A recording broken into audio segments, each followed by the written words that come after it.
Welcome to JGTCR, I'm Cope, and today we are tuning the BMW M6 Endurance. Let's get into it. In factory trim, this BMW is a rather squirrely race car if not driven to spec. It is constantly looking for an opportunity to let the tail end loose, and it won't hesitate to spring a surprise attack when we least expect it. The handling is relatively solid and responds well to inputs without any problems until we add some throttle. The power available is quite decent, but the problem is the power delivery. We must adapt to how this M6 likes to be driven, or suffer the consequences of the tail end getting extremely snappy time. To maintain control of this BMW, we must use low RPM and short shifts. At high RPM, the tail end becomes erratic and nullifies much of our steering control. And to reiterate, when it bites, it can be lethal. The brakes work extremely well and have no issues to report.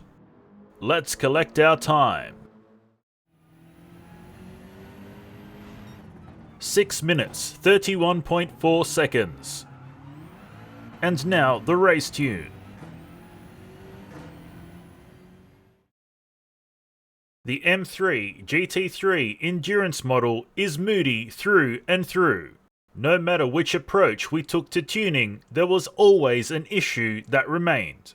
We chose to stay in the middle lane, keeping the same amount of oversteer and understeer as opposed to leaning more towards one or the other. Let's see it in action. When completely modified and tuned, the M6 Endurance is faster but still feels sketchy when driving. Even worse when pushing. With our top speed bumped up, we can be easily fooled into thinking we can rev out hard. But make no mistake, this M6 is still eagerly awaiting to punish us if we don't execute driving correctly. The handling is about the same, but it does suffer from a touch more understeer. This issue can be contained with throttle modulation, however, the understeer can seem to strike at random. The power delivery feels more lazy, but it can still pack a major punch when at high RPM. We need to ensure we do not underestimate the moodiness of the tail end, because that is when it gets ya. The brakes remain solid and have no issues whatsoever.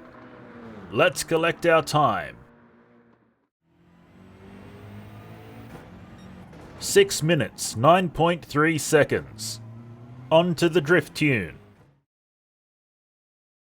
Our drift tune for the M6 GT3 Endurance sees adjustments and tweaks to nearly every setting available. Again, this is a reflection on how moody this vehicle is. However, we did manage to nail down a decent tune.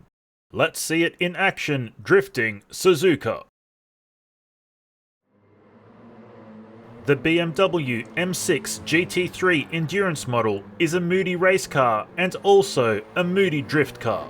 It does do what it's told, but it certainly likes to drag its feet while doing so. The handling is okay. It will get us where we need to go, it's just that it feels like it's working against us most of the time. The sensation we get is that this M6 is holding back and hesitating. And as we all should know by now, if our timing is off by even half a second, our line, speed and angle can be thrown off, destroying our drift. The power delivery is very temperamental. It goes from banging out too much power to struggling to maintain drift. And oftentimes, this behavior can occur within the same drift. There is definitely enough power present to keep frying those tires. However, it does seem the M6 Endurance model is gatekeeping that power. And that's all we have for you today, so until next time, keep racing!